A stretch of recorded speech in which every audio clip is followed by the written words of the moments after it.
Welcome back to the Market Insights webinar. Great to have you with us as always. I'm Danielle Mezel, Product Manager with BMO Exchange Traded Funds. Well, we have a great discussion prepared for you today. The topic is healthcare. We're going to take a look at the overall healthcare sector and take a deeper dive on an emerging theme, which is genomic innovation. We're also going to look at how you can use ETFs to access these areas of the market. Before we get started, as always, we have our disclaimer. So just as a reminder to all our viewers, we are not providing market advice. We're not providing recommendations. These sessions are for education purposes to provide market insights with a focus on ETFs. And our friends from ARK Invest are joining us today. So here's their disclaimer, same story. We're not providing market advice. They're not providing recommendations. This is just education and insight on innovation. We have an awesome panel with us today. So Chris Heeks is joining us. Chris is a portfolio manager at BMO ETFs. He's going to walk us through a little bit of the healthcare sector. And Simon Barnett from ARK Invest is joining us. Simon is a genomics analyst at ARK, and he's going to provide some expert insight on genomic innovation. So warm welcome to Chris and Simon. As always, we start with a tool or resource for investors. So today we wanted to highlight an awesome podcast that ARK produces, and it's called FYI for Your Innovation. It gives some really fascinating insights and great discussions around all the innovations that ARK covers. In particular today, if you leave this session wanting to learn more about genomics or one of the genomic platforms or technologies, Simon and his team have put together a couple of really great episodes on those, so be sure to check that out. Our 1-minute ETF Insights update today, we thought we would take a look at factors and how they're moving and grooving in the marketplace. So this is a little infographic I put together for our team every month. And it kind of gives a nice overview of where the factors are moving. So we have a 1-year return and a 3-month return. So the factors and regions in the upper right-hand corner, they're the ones with the momentum kind of rolling. So we see value up there and dividend factor up there. These are kind of factors that have bounced back with the reopening of the economy. So lots to dive in there. And what we're going to do is next week, our session is going to be on value investing. So if you'd like to learn more about that, check us out next week. Well, let's get started on the main event. So Chris, I'm going to turn to you. Can you just give us a little rundown on the healthcare sector? What does it look like, and what do the sub-industries look like in healthcare? Yes, for sure. Thanks, Danielle, and great to be here again. I think for a Canadian investor, if you look at the healthcare sector on the TSX, you're going to find a far different looking sector than what you see here. Really on the TSX, healthcare is mostly marijuana companies, and Bausch and Lomb would be the other addition there. But the healthcare sector overall is obviously much more rich, and heavily represented in the U.S. So these would be the typical subsectors that you would find in a healthcare ETF, such as the ones we have, Danielle, the ZUH and ZHU, equal weight healthcare. Much like, maybe to use an analogy for energy in Canada, much like if there are people finding the oil or the actual healthcare treatment, there's also a lot of equipment and services providers. So having an exposure to a healthcare sector, and we're going to have to go outside Canada to achieve that, really there's a lot of different components. Biotech is high growth area, one that's been in the news a lot, known to be a risky area, but one that can be quite profitable. Pharmaceuticals is one that I think has been in the news quite a bit, with concerns on high drug prices in the US and the potential for regulation. But as you can see on the slide, there's a lot of other equipment and suppliers as well. And when you look at building a portfolio, you want it to be as diversified as possible. And I think the same applies in the healthcare. Having exposure to all these different subsectors can be really helpful. And actually, if you look at the last couple of years for our ETF, healthcare's got a very healthy 35% return, but actually the top performing sectors, or subsectors, I should say, are these services, suppliers, equipment companies are actually outpacing the biotech and the pharma over the last couple of years. So, lots to think about with healthcare, and a lot of exposures that can help Canadian investors, given they have so little exposure to healthcare with the TSX alone. When you think about healthcare, pharma, and biotech tend to come to mind first, but I think investors forget about those other industries, the services, the supplies, and the facilities that round out that sector. So Chris, why would now be an interesting time to take a look at the healthcare sector? What kind of tailwinds is the sector seeing right now? Well, yeah, the obvious one is right up here, up in front, is vaccines. And, just to build on that point, I was just reading, just before the call we're talking about, there's been about 5 billion vaccines ordered as of last December to deal with the pandemic. You can imagine it's not just the companies supplying the vaccine technology, but also the ones making the needles, the ones who are storing, the vaccines that need to be stored at a low temperature. So certainly this has been a short-term catalyst for a lot of players in the healthcare space. There's continues to be infrastructure spend towards healthcare, in Canada and the US. And, demographic shifts is important because, we all know that people are living longer. The baby boomers are kind of moving up there, not to pick on baby boomers, but, there's a lot of demand for healthcare. So when you look at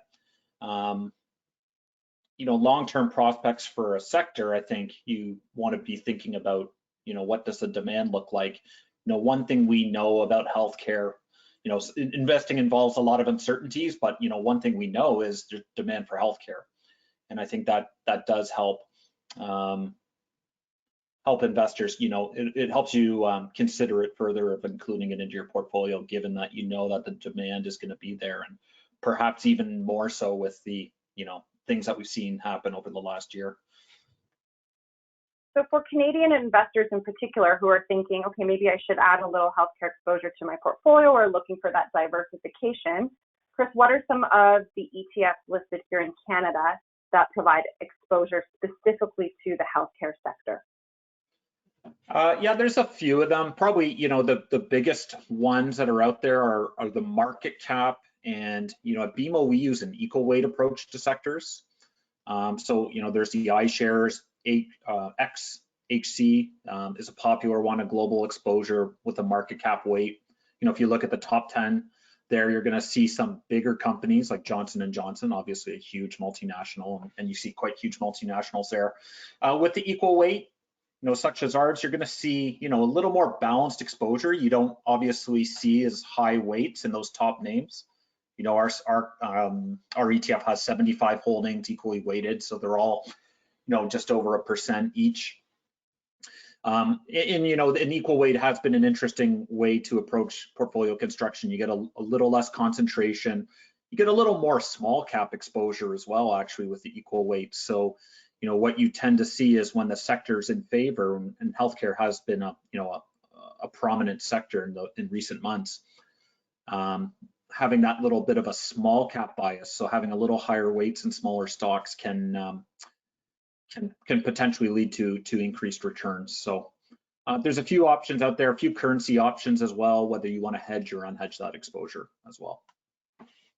Thanks, Chris. So for investors looking to add healthcare to their portfolio using ETFs, a couple considerations, right? The region, do you want to go global or stay focused on US? How do you want the index to be weighted or the ETF to be weighted? Do you like that equal weight exposure or that market cap? And then that currency decision, do you go hedged or unhedged? So investors have lots of tools in their toolkit to pick an ETF that's most suitable for them.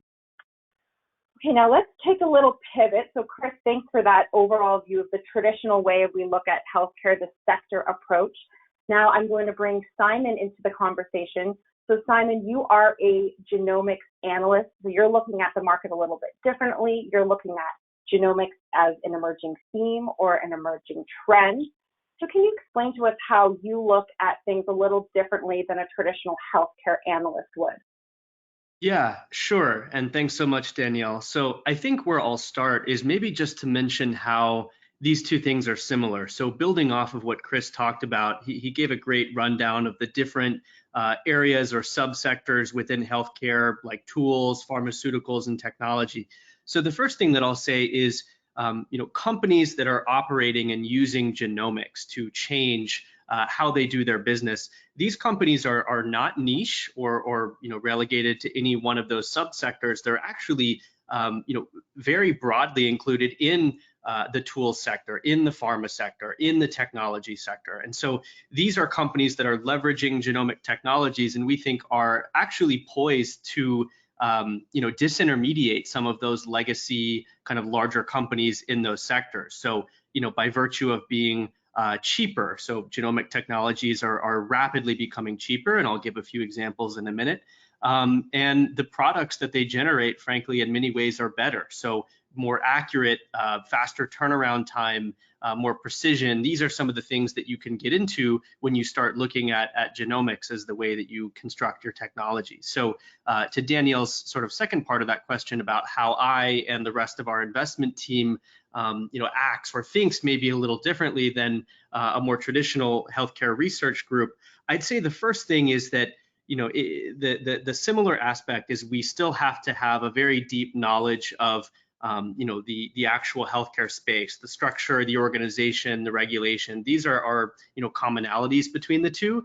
The main difference is that our North Star is understanding genetics and cellular biology. And, my background is in chemical engineering, but I did a lot of work in the oncology, so the cancer care space. And so when I'm thinking about investment decisions or research ideas to kind of chase down and jumping down different rabbit holes, I'm thinking more about how biological systems are related, how genetics is implicated in rare disease, as well as cancer, as well as preventive medicine. And so that is really the light that we use to guide our research and inform on our investment decisions. So, focused more so on the natural extensions of biology and not necessarily, specific sectors or subsectors.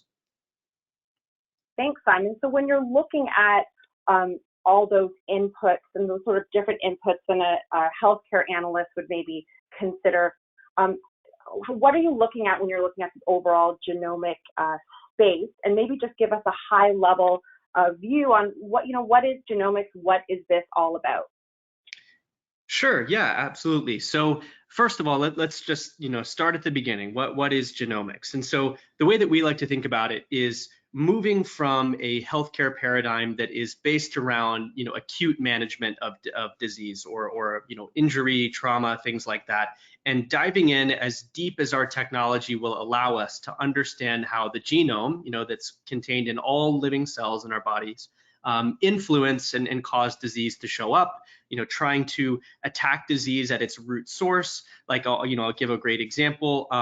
Cancer, for example, is a disease of the genome. It happens when mutations inside of your body begin to accrue and pockets of cells start to outcompete their neighbors, and that's what a tumor is. And so many of these targeted drugs from the pharmaceutical space that are using genomic technology are not just masking the symptoms, but instead trying to understand the root cause of the cancer and almost kick out the crutch of the disease itself. So the way to think about it is much more precise, acting on a molecular level, fewer side effects by virtue of taking a precise approach versus, more like systemic chemotherapy. So these are all kind of the general things that we think about when we look at genomics. And it's amazing, right? So most people who've maybe stumbled upon the space or done their own research or maybe not have probably heard about things like 23andMe or Ancestry, these consumer kind of first wave ideas, which we've moved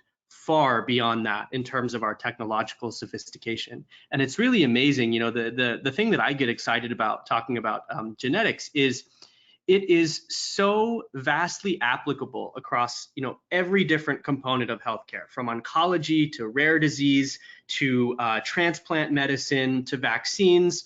Certainly the COVID-19 pandemic was solved by way of genomic technology. Everything from the diagnostic tests to the vaccine creation was all built on top of our understanding of the genome. So when I think about investing in genomics, it's essentially not just the future of healthcare in one specific subsector, but really companies that are completely rewriting how healthcare works and how it can benefit patients across all these different areas, again, from tools to therapy to technology. So maybe I'll just speak very quickly to some of the bullets that you laid out here. It's amazing, the cost to sequence a human genome has fallen by roughly 7 orders of magnitude, from about $3 billion at the turn of the century to essentially, about $500 today, and on its way down. And really, the entire diagnostic, like molecular diagnostic landscape, is built upon that technological cost decline. And with our ability to read DNA comes our ability to alter it or edit it. So, you see there editing DNA. And, so one of the ways that this shows up is certainly with immunotherapy. So taking cells out of a patient, editing them to give them, cancer fighting qualities, and then injecting them back into the body. So that's, people may have heard of that as something called CAR T. Even the ability to alter DNA for patients that have, congenital or birth issues, whether it's, blindness, which is one of the first applications of gene editing.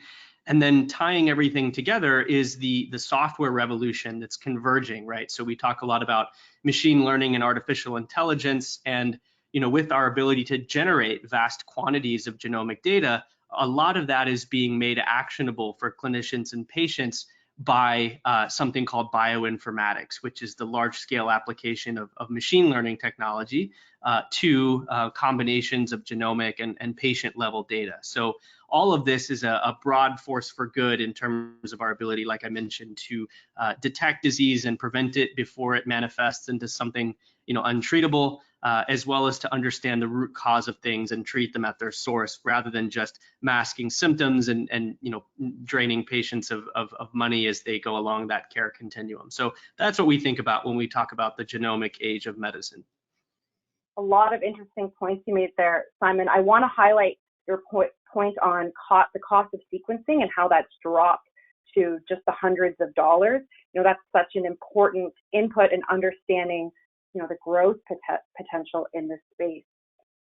So Simon, when you're looking at genomics and genomic innovations, there are, I'd say, 4 kind of main platforms that you are looking at. Could you walk us through those? Sure. So, and what I'll do is I'll use a familiar framework, going back again to Chris's examples with some of the legacy subsectors of the healthcare industry. So next-gen sequencing, as you mentioned there, Danielle, is our ability to sequence the entirety of the human genome. The first time we did it, the Human Genome Project, it took 10 years and about $3 billion to do. And as you pointed out, now it takes, several hundreds of dollars, if that, on its way down to single-digit dollars, we think, within the next few years, and it takes about an hour.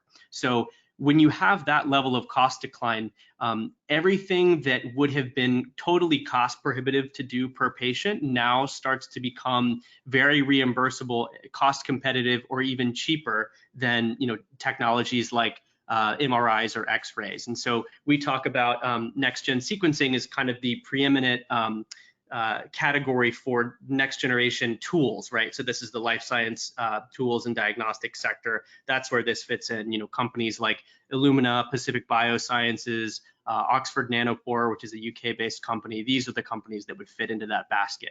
And they're basically giving us access to genetic information at a cost point and at a scale that was, even 5 years ago thought to be completely impossible. CRISPR gene editing is actually an amazing technology adapted from bacteria. They invented it. We just took it and made it a little better.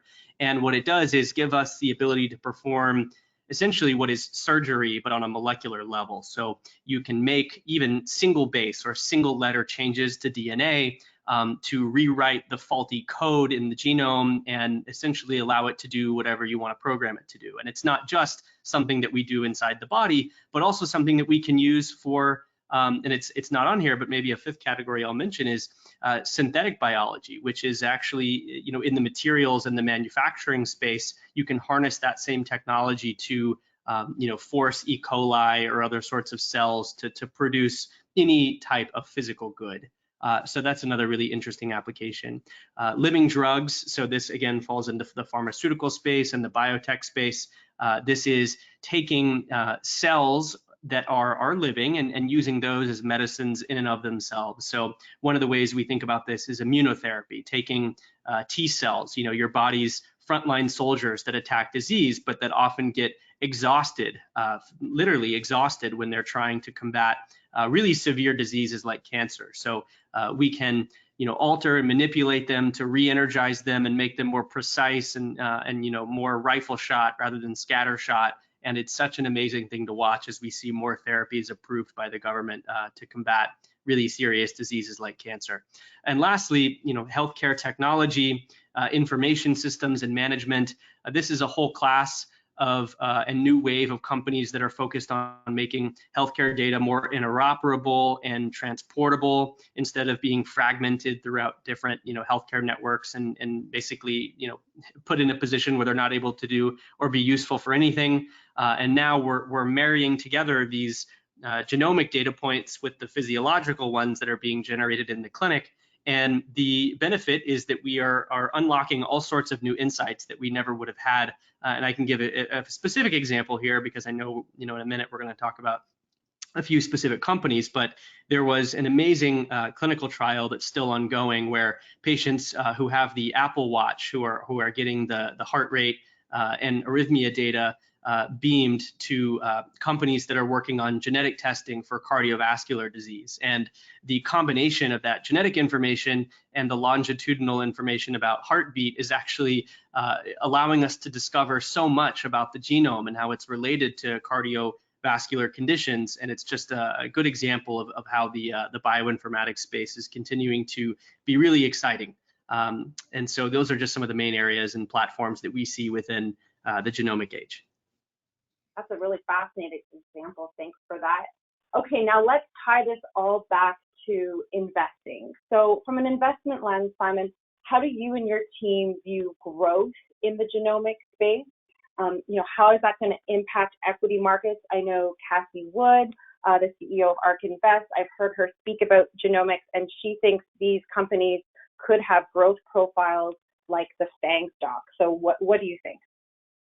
Exactly. So, I like to think that one of the strongest things about ARK's research ecosystem is that we really are pulling in people who have, expertise in genetics as well as software engineering and machine learning.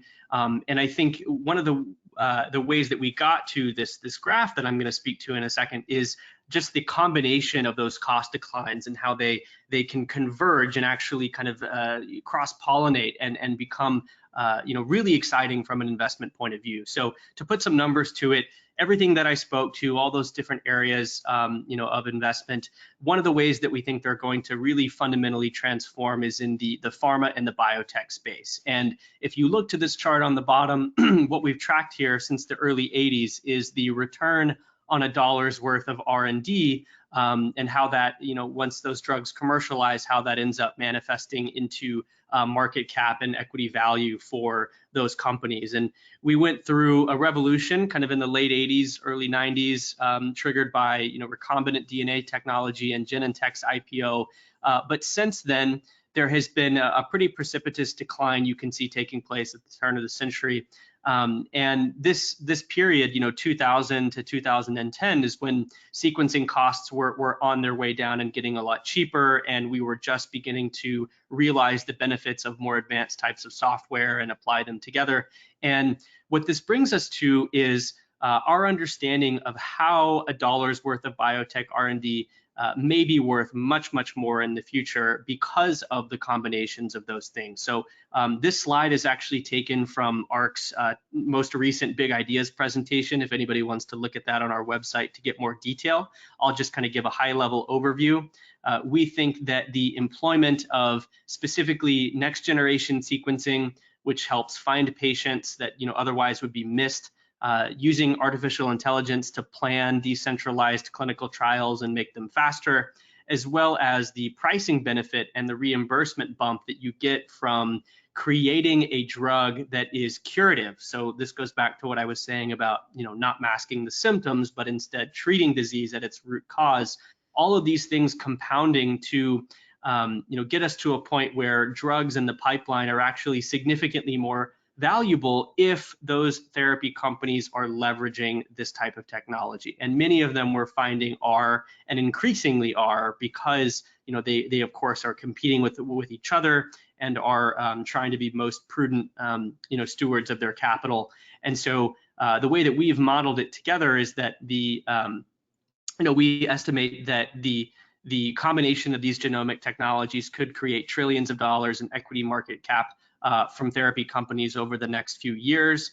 And the molecular diagnostic tests, many of those that I mentioned already, could command tens of billions in annual revenue. So this is, the combination of devices and diagnostics across, again, so many different areas, from cardiovascular to neurodegenerative, rare disease, even transplant medicine is being affected by genomic technologies, allowing us to predict if and when an organ may fail far before any type of medical imaging or painful biopsy could. So all of these things together, we think, could be worth, by the end of 2024, about $200 billion worth of additional market cap brought to the sector. So that's what this means for investors. We're still at a really, really exciting time, even with a lot of the the momentum that these stocks had throughout 2020, have since, kind of come back a little bit, given investors a really good opportunity to get exposure again. And we think that, the future of medicine in many ways is going to be powered by genomics, and is a trend that we think is only going to accelerate, throughout the decades, and certainly going to be one of the most important revolutions in our lifetimes. It's amazing to think these are companies involved with looking for and creating cures for things. I know this is something we don't really think about often because, it's never really happened before. We haven't seen cures for diseases. As we move on, Simon, what are a couple companies that your team is covering or is looking at as examples of genomic companies? So these two, I think, are great examples. Both of them are top holdings within our ARKG fund, as well as our flagship strategy, ARKK. So I'll quickly highlight both of these two. Invitae is, in our opinion, our highest conviction stock within, genomic diagnostics, molecular diagnostics. And the headline for Invitae is they are trying to move genomics from something that was a rationed good, very expensive and niche, and only applied, very sparingly in healthcare, to something that is extremely low cost and accessible and routine for billions of people, regardless of economic status, social status, or physical location. Right. And so they have invested heavily in the infrastructure to be able to support that goal. They're one of the only providers that allows for both centralized and decentralized diagnostic testing wherever you are in the world. Actually recently expanded to Canada as one of the first markets outside of the US where you can actually order a medical grade genomic test totally patient pay without having to go through insurance pre-authorization or any of those challenges. So that was an amazing kind of advancement recently. So we're excited about Invitae because they are investing to, again, break down every systematic barrier that has held genomics back in the past decade. And so that's what we think about when we think about Invitae. And then secondly, with Teladoc, I think a lot of people have gotten used to virtual care and become more familiar with it. And this is a trend that we think is permanent and is going to continue and even accelerate. There's of course going to be as the pandemic begins to quell around the world, of course, there's going to be more in-person visits again. But from a secular growth perspective, we think that virtual care is here to stay. And so Teladoc is an amazing example of this because they have one of the broadest menus in terms of a telehealth company, everything from acute to psychiatric to chronic, with their acquisition of Livongo recently and everything in between. And you have to consider now that many HR representatives are getting, their phones are ringing off the hook with offerings and new companies that have sprung up during the pandemic that mainly offer single point solutions. And the challenge is that, and something that we're hearing is that, one of the things that they're valuing is a broad, comprehensive service that can track and follow a patient regardless of what care setting they're in. So by virtue of that breadth, we think Teladoc is poised to be one of the main beneficiaries of this secular transition to digitization of healthcare data and virtual care adoption the world over. Thanks for that, Simon. So for our viewers who are thinking about genomics, so this is a newer space for sure, but there are some ETFs available listed in Canada if you're looking for exposure to genomic innovation. So BMO, we have ZGen, the MSCI Genomic Innovation Index ETF. So this is a passive strategy, it's an index strategy. There's about 195 holdings in the portfolio, but very similar universe to ARK's portfolio. And Simon, I don't know if you want to just give us a quick snapshot of how the portfolio is looking and how it's evolved over the past year. Sure, happy to do that. So first and foremost, ARKG is an actively managed fund, so we're trading it and researching very actively on a daily basis. The number of stocks is about 60, which is actually on its way north. Typically our funds have about 45 names, and I'd say the reason for that is twofold. One, there have been so many great IPOs, companies that we have followed for a long time in the private space that have gone public. So that's, one reason.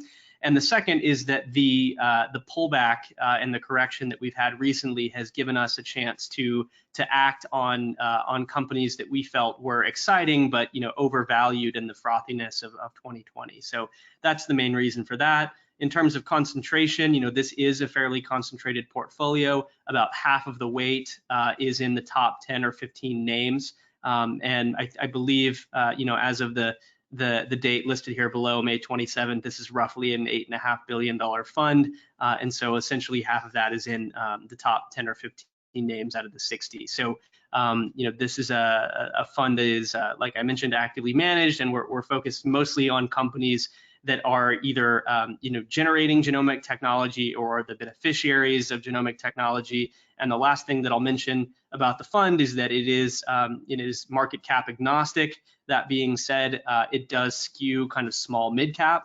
One change in that's happened over the past 6 months is that has kind of moved to the weighted average or the median average being more mid to sometimes even large. And one of the reasons for that is we feel that many of the larger cap stocks, you can see some of them here like Regeneron or Takeda, these are companies that are responding in what we think is actually a positive manner to that disintermediation from smaller, very pure play genomics companies that are beginning to take market share from them. And we think that they're making the right decision by making the investments in genomic technology and bringing their businesses forward into the modern day. So that's one of the reasons why you see that average market cap lift over the past few months. Great, thanks for that. And as a reminder, ARKG is listed in the US, so it's listed in US dollars. Looking for access to that here in Canada, Emerge ETFs was partnered with ARK, so they offer that strategy here in Canada. Then you have BMO has ZGen as that pure play genomic exposure, and then Evolve offers Edge, EDGE, which has about a 13% exposure in the portfolio to genomics. Where do these fit in the portfolio? Healthcare ETFs, these are broadly diversified amongst those subsectors. They're usually larger cap companies. They do have that growth profile. They're skewed to growth, but offer that diversity among subset sectors and a little more of that blue chip tilt to them versus the genomic ETFs have more of that smaller cap tilt. A lot of these companies are very new, very growth focused. You see that higher volatility kind of connect with that growth profile, maybe a longer term growth profile as well. And then again, diversified amongst those genomic technologies and platforms that we talked about. And lastly, that diversification amongst sectors is an important one for Canadian investors to take note because in Canada, our market is about roughly 1% to healthcare. We have a couple questions here. We'd love to get to them. Simon, while you're with us, we have a question about your firm. When does ARK estimate tech stocks will pick up steam again, and what are the variables that will cause the uptick to occur? Sure, thanks for the question. So on a high level, we think that there is going to be somewhat of a commodity correction that will be associated and likely caused by some inventory overhangs that have occurred as the economy and the consumer spending shifts back to services. And at that point, longer term interest rates will likely drop and cyclical earnings momentum, may not be competing with the kind of the rapid secular growth that we're seeing in technology, certainly with genomic technologies and many of the others that we invest in, like, machine learning, electric vehicles, et cetera. So some of the more cyclical tech stocks, like semiconductors, may be hit because of that, but we think that generally speaking, that there is going to be kind of that commodity correction driven by some of those inventory gluts. And we may be in the early stages of this process, and we're sort of watching those indicators as we go, but we would expect these things to kind of continue to right themselves throughout the balance of the year. Thanks. And one more for you, Simon, before you leave us.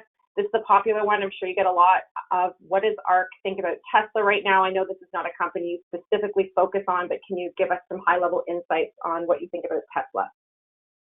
Sure. No, happy to do that. So, I'll just answer kind of very explicitly as far as the valuation part is concerned. So something to understand broadly about ARK's funds, and which involves, Tesla is featured in several of them, is that we have a 15% hurdle rate across any of our any of the companies or the securities in our ETFs. So basically what that means is that we expect 15% compounded annual return over our investment time horizon, which is 5 years. So that's, bottom line, roughly a doubling in share price over the course of 5 years. That's one of the most important metrics that we use as we actively manage the funds. And so, on that basis, we don't believe that Tesla is overvalued, as its CAGR is, above that point, pretty healthily, I believe. And then secondly, should we be looking at this? Yeah, so I think this is the right way to think about the company, and it's certainly not something that's limited to Tesla. I mean, Tesla is a great example of that. When we have our analysts model it, the valuation model is a shared project between, I think, 4 different people who each are experts in that subcategory. So things like artificial intelligence, collaborative robotics, energy storage, and the automotive industry, and the transferal to autonomous driving. So we think that all of those are instrumental to understanding all of Tesla and not just its car business. And so, I think that's the right way to think about it. And definitely, I would say, is a good example of how we try to do our modeling more generally. Is all of these things are collaborative. They're involving multiple, significant cost drawdowns that are really affecting margin structure and earnings potential. And so we do try to have that very holistic view when it comes to the bottoms up company-specific valuation. Great insight. Thanks for taking that question, Simon. I think we have time for one more. Chris, I'm going to send this one your way, as it's specifically to BMO. Can you speak to us about the BMO ETFs that are exposed to companies who pay dividends? Yeah, for sure. And a little bit of a departure here. Healthcare is not known for their dividends, but I think it's it's a great topic. You look at the factors performing. Dividends and value are performing very well, and dividends and value have a natural connection. So BMO has dividend portfolios across Canada, US, and international equities. Some tickers would be ZDV in Canada, V as in Victor, or V as in dividend, ZDY in the US, or ZUD for hedged. Internationally, ZDI and ZDH. ZDH is the hedge version for international. And as well, we have some high dividend covered call strategies that implement a covered call overlay to add to additional income. So whereas you'll see those dividend ETFs probably yielding in the 3.5% to 4.5% range, typically you'll see these high dividend covered calls in that kind of more 6 to 8% range. So ZWC is Canada, ZWH in the US, or ZWS for hedged, ZWP or ZWE in Europe. And then we have a ZWG for global. So hopefully that's enough tickers, but lots of solutions there. And I think you're talking about value next week, right, Danielle? So we are. The same tailwinds that are driving value are also driving dividends. So I think that'll be a great conversation. Absolutely. Great segue. We're going to save the rest of our questions for next week because we are running over time. So yep, value is the topic for next week. Dividends do have that value bias. So if that's something you're interested in, be sure to tune in next week, Friday, 1 o'clock Eastern. And just a reminder, this session is provided for information purposes only. Any reference to a particular company or product is for illustrative purposes only and should not be considered as investment advice or a recommendation to buy or sell. Particular investments and trading strategies should be evaluated relative to the individual's investment objectives, and professional advice should be obtained with respect to any circumstance. Thanks for tuning in. We'll see you next week.